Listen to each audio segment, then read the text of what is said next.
Hi guys, welcome to Adam McKola TV. I'm Adam. You know whose face that is. That's Stephen Harrison. Before we go into the video, make sure you subscribe to his YouTube channel, Stephen Harrison. Easy, innit? Guys, we're here to talk about Manchester United. It is the second international break. You're not bored of it yet? I'm bored of it. I was bored of it as soon as the final whistle went against Stoke. You know how annoying that was? We should have won that game, and then it's international break. Which I found really interesting. And I was asking a couple of people yesterday on Twitter because I found it baffling that everyone that we spoke to, more or less, came out of the ground and everyone had a very, very similar vibe about them. Like, fucking upset, pissed off, we could have done better. No one was calling for the manager or anything like that. No one was going too far with it, but everyone was pissed off. But then when you start to see the comments online and you start to see the YouTube comments and people start interacting with you, what's going on, it seemed like those that was watching it on TV had a different view of it. And I don't know if that was because they kept showing the replays. I don't know if it was the pundits was maybe a little bit gentler than they maybe was usually. I find that every week when I come out the ground, like even like when I give my man of the matches, I know I can be swayed by the fact that I love Ander Herrera to bits. But sometimes I see performances from players and I think, he was amazing today. And I get home and people are like, what are you talking about? It's like... There is definitely a spin put on it some ways by the TV.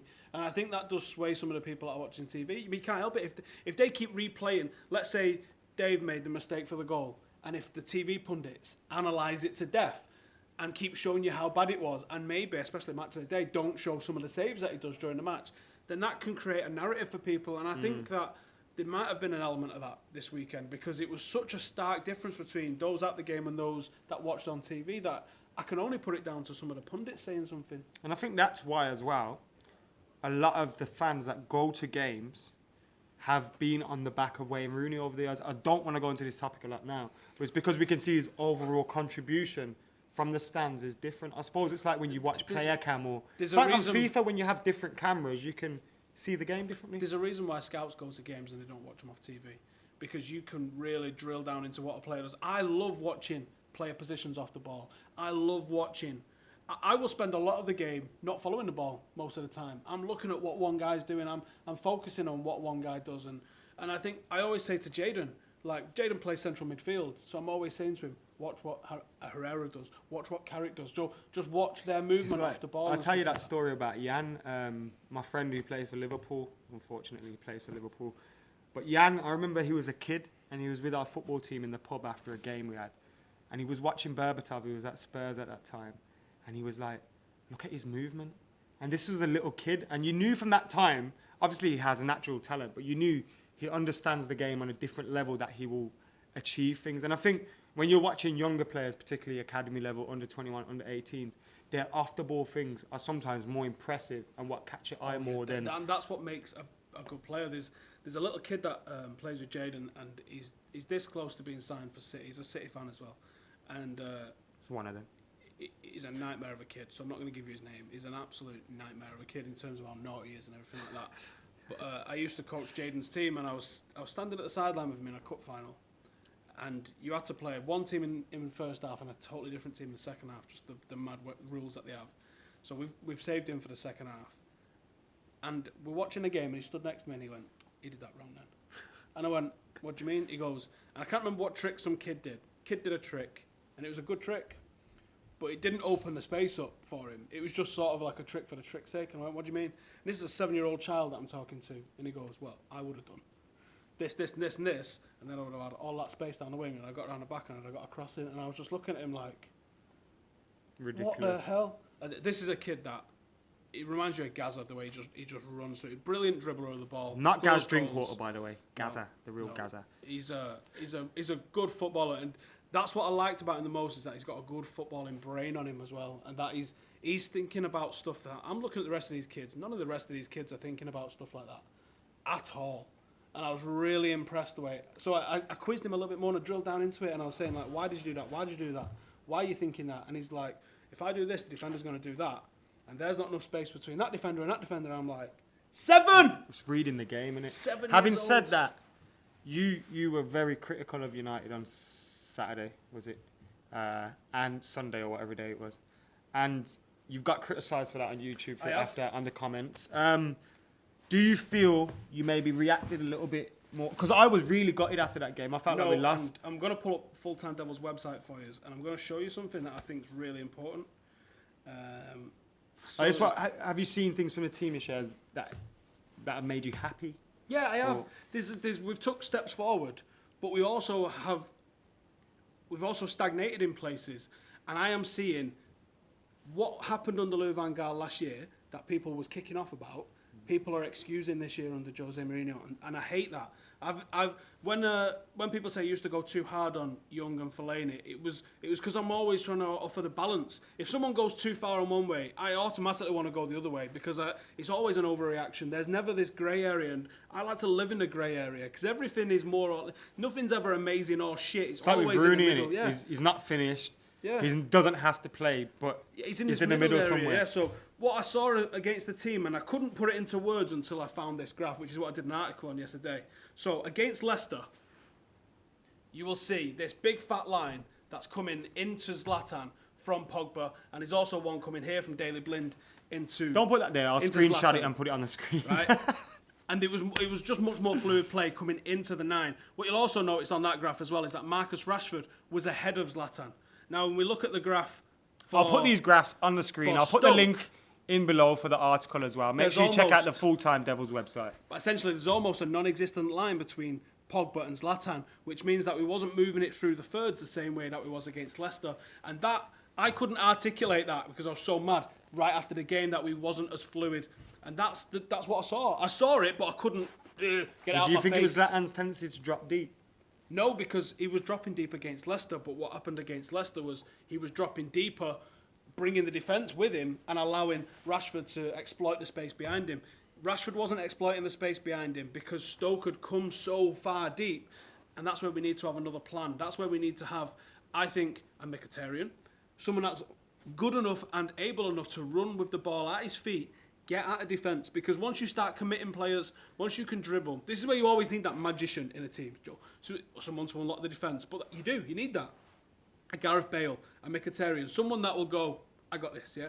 And they pick the ball up and they start running, because once you start running at people, you commit players. It's very easy, and I think United fell into the trap a little bit against Stoke of making the easy pass around the box. It's very easy to find another player in space. We've got loads of options all the time. It's easy to make the easy ball. It's harder to run with the ball and commit someone, but when you do start running with the ball and committing someone, or playing the one-touch football like we saw at times, yeah, Rashford's fantastic for it. That's why he looks so good at the moment, because he's making people do stuff. And there was one point where he took the ball flat, and you could see him have a look, and he changed his mind, and he passed it back to Daley Blind, I think it might have been, behind him.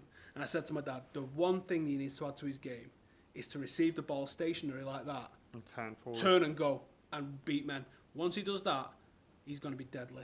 But there's other aspects of his game, but that was, if he adds that one thing where he can receive it flat and then be like, see ya, it's going to be unbelievable. I get the sense that United's team at the moment is still in the pre-season phase.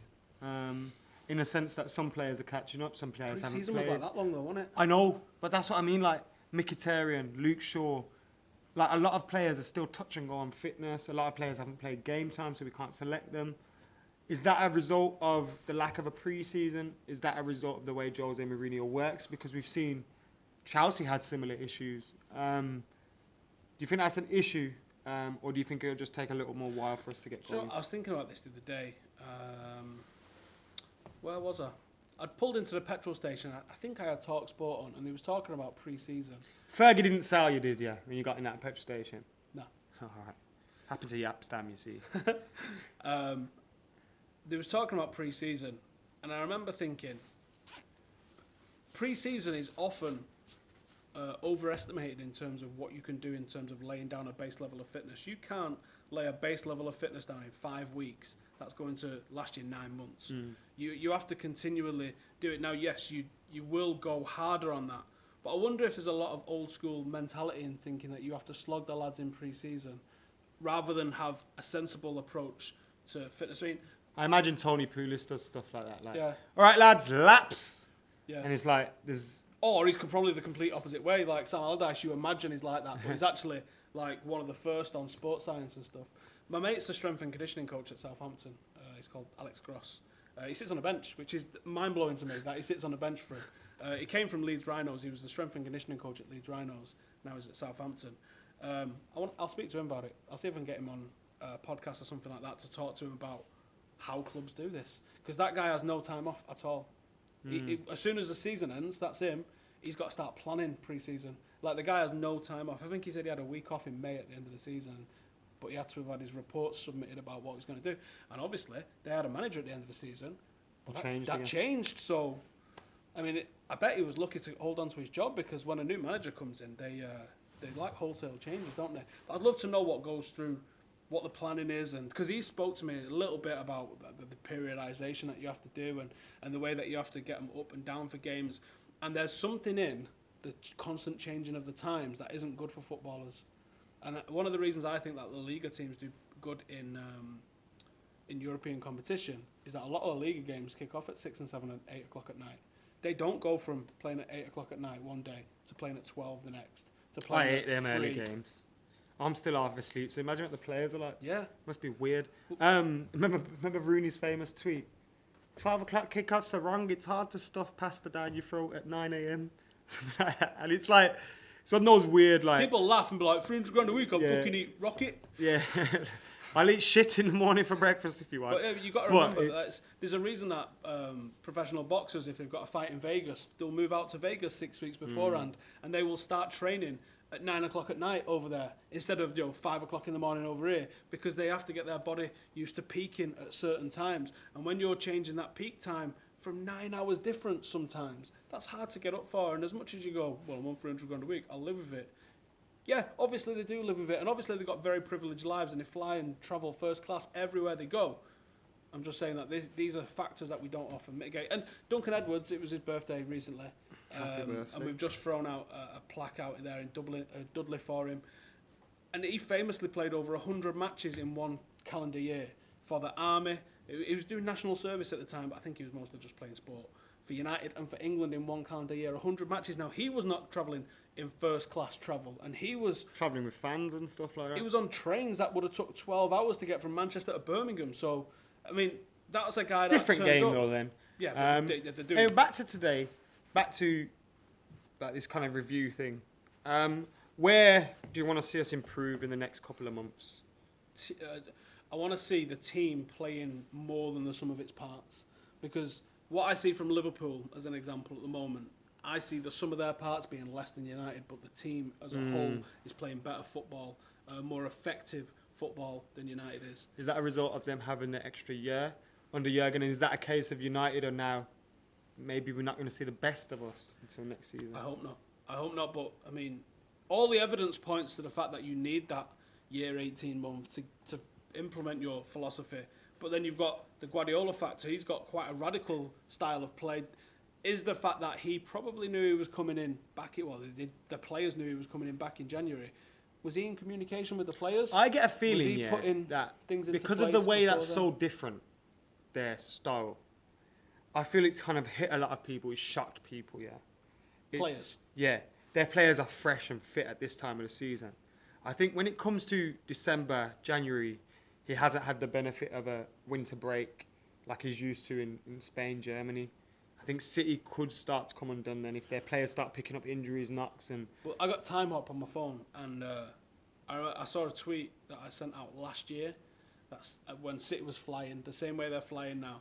And I said something along the lines of, it's all right flying right now, but as soon as it gets into the thick of the Champions League games, you're going to fuck it up because you always do. What's just happened? Now, this team is stronger. I think the manager's better than Pellegrini has been. But there is always this this confidence shaker. And I think what also is going to happen is there's pride before a fall. And I think City and their fans and even their players, they've all bought into the fucking fact that they're special so much at the moment that it's going to hurt them when they realise that they're not. Now, if these don't pick up a win, they've got an international break right now. If they don't pick up a win in their next match, I think they've got Stoke, so they're probably going to fucking hammer them 7-0. Yeah. In contrast to what we've just had. But if they don't, if they're able to be held to a draw or even lose, then you're looking at, oh shit. And then you're looking at potentially 3 games, and then they'll come out of that top 2, and then you'll be like, oh, now what? And that's when you see the character of a team. Because I was really gutted going home the other day, and then I looked at the table, and it made me feel a bit better. Like, it wasn't It as made bad me as feel I worse. thought. It made me feel worse. No, it 'cause could I was have been like, better, but why don't we capitalise on that shit? the way to make yourself feel better is say this: if we won, City would have won, and the gap still would have been 6 points. But now it's 5 points. So really, it was better that we drew. That's weird, right? How do you think the new signings have done? Bailly, I'm Player of commissioning. the season so far, I'm right? commissioning a statue for him. I fucking love him. Made of chocolate. I almost think the guy. I'm not saying it because he has actually put one or two little mistakes in, and I'm being overly. He's got critical them of in the him. guy. Oh yeah, but he's barely put a foot wrong. I'm not going to say he's not put a foot wrong. He's barely put a foot wrong, and he plays the game like a man. He will go body, head, anything on the line, and he will stop that challenge. And I think we've lacked. Like, let me just. I love intimidation, right? I think that's a brilliant factor, and especially in football, because it's not a physical game as such no more. It's a lot more. It's almost non-contact at times, but there is still elements that you're allowed contact in, and I think you have to maximise everything at your disposal, and intimidation's one of the few. And I think United have not been an intimidating team. Now, I look back at the 99 side, I look back at the 94 side, and I see physical teams that can blow you away playing football, but a lot of men in that team as well, that you know if it went off, they'd be there. And I think if it went off, Bay's going to be over there. And I think... Gripping necks like Yaps down. Yeah. Chasing referees down with fucking veins bulging in his head. Yes. But not just that. It's not just the intimidation factor that you're going to shout at people. 'Cause I don't think he shouts at people. But if you're a striker, he's going to put it on you in the first few minutes. He's one of them guys that just keeps all hands, like, constantly. You must constantly feel him next to you. Quick, he's up your ass. He's breathing on your neck. He's going to come through you at some point. He's one of those guys you'll eventually feel like, let me just elbow this prick. Yeah. You know, one of them ones, and it's... But he's also the kind of guy that you don't know. He's going to go through you a couple of times, and he's going to give you that warning. But then that's going to be in your head. And if you can just come off your game for 5% because you're thinking, that crazy motherfucker's going to come through me at some point, then I love that. And Chris Smalling's got elements of that in him as well. I think him and Smalling are very similar. Yeah. Very, very similar. But then I worry about how Daley Blinn's going to get back into the team. I think he has to be in the team, by the way. Zlatan Ibrahimovic, 6 goals, 11 games. Missed a lot of chances against Stoke. But I thought it was his best game overall. Do you think... Can he propel us to the league title?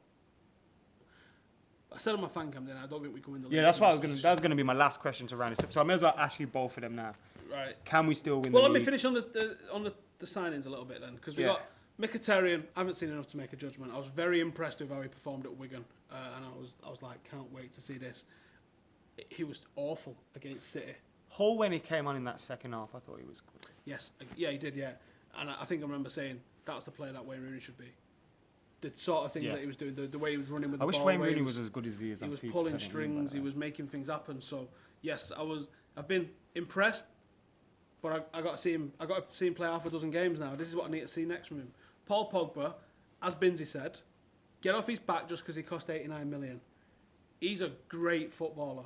He was man of the match for a reason against Leicester because everything ran through him. Don't fucking count his goals. Don't count his assists. If you count the goals and assists, then you're going to say David De Gea's a shit player, aren't you?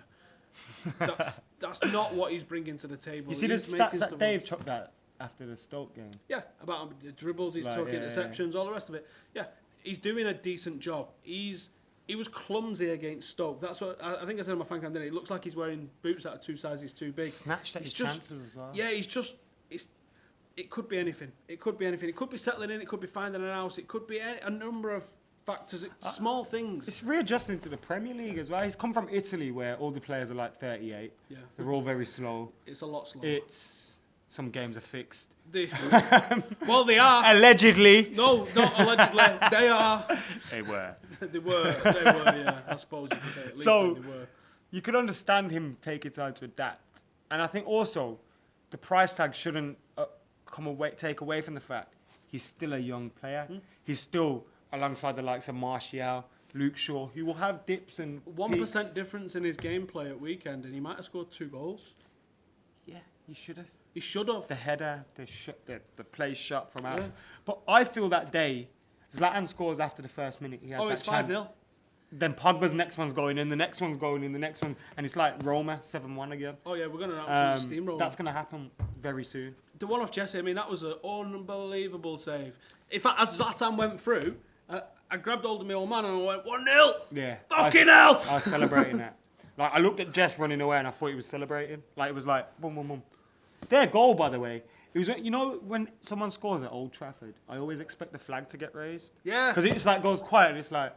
Everyone's done the same thing. Like, is he going to... No, he's not calling. No, that's counted that as... Oh, man.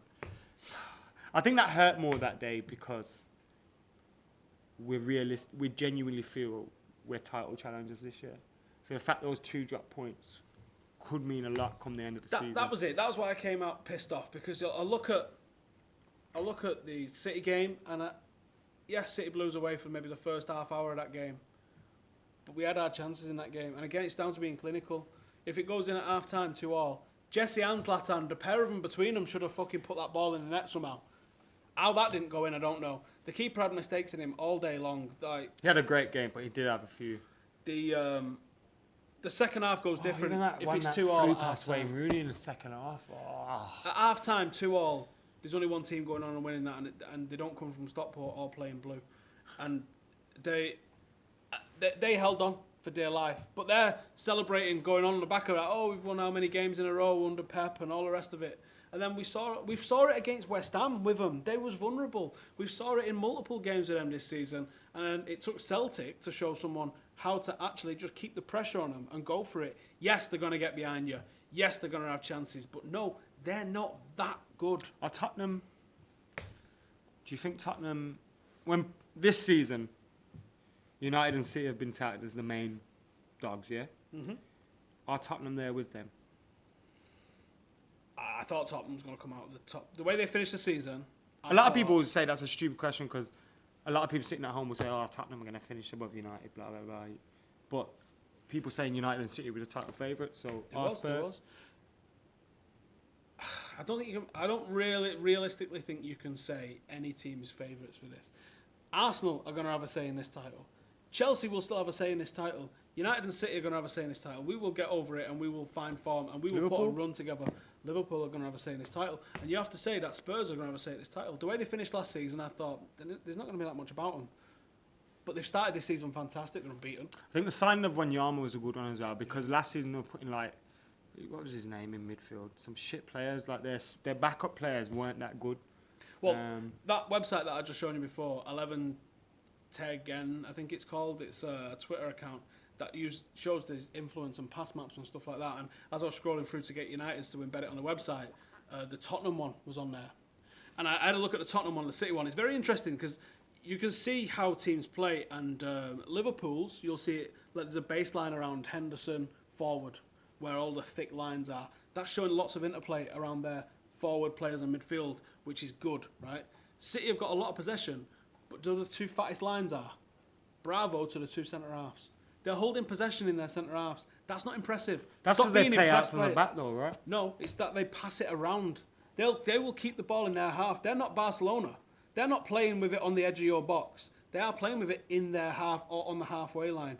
And it's often going back to I think the great thing, I know we talk about City, I think the great thing he's done is, Pep Guardiola is the reason why I reserve judgment on Raheem Sterling, because he has that ability to breed confidence into them.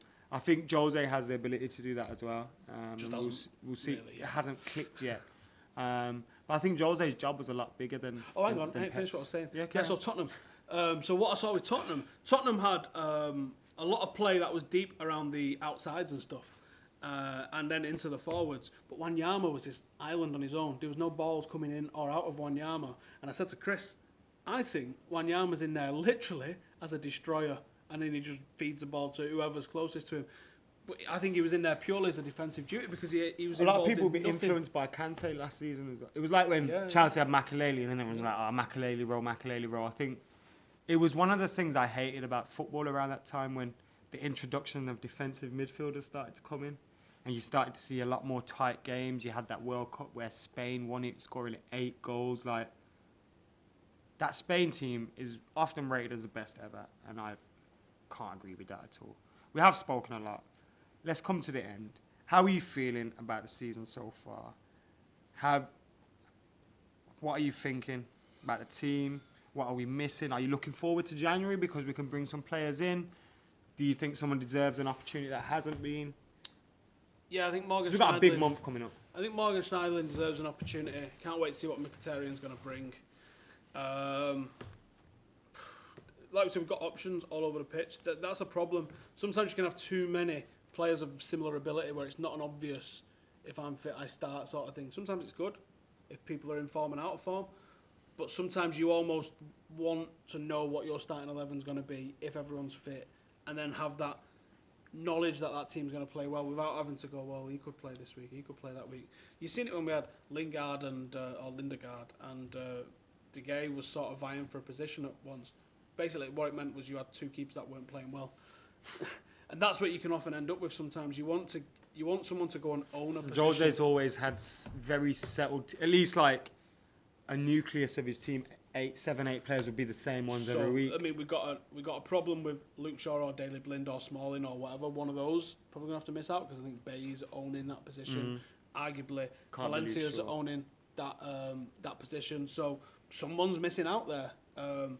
You look at the forwards, the number 10s. You say, okay, so you've got Fellaini, Mata, Carrick, Schneiderlin, Herrera, Rooney, Mkhitaryan, Mata, and you're like, probably like 6 of you are missing out at some point. Is that fair? I mean, Lingard's probably in that sort of thing as well.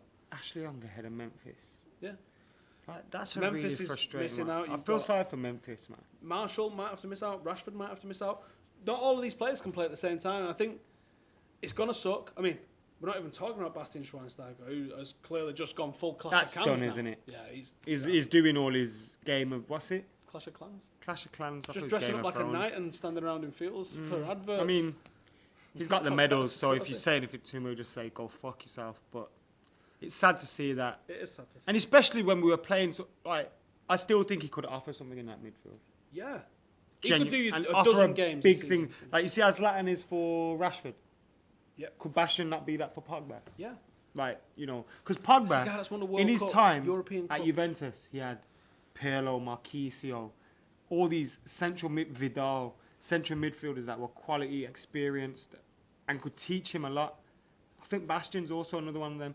I know I don't play at a professional level, but I remember once I was playing for this team, and the central midfielder next to me, he was older, he was wiser, and he said to me before the game, I got you all the way through, and today you're going to score a hat-trick. He had me all the way through, and I scored a hat-trick. And it was like sometimes that experience next to you can give you that extra belief in your potential and your ability.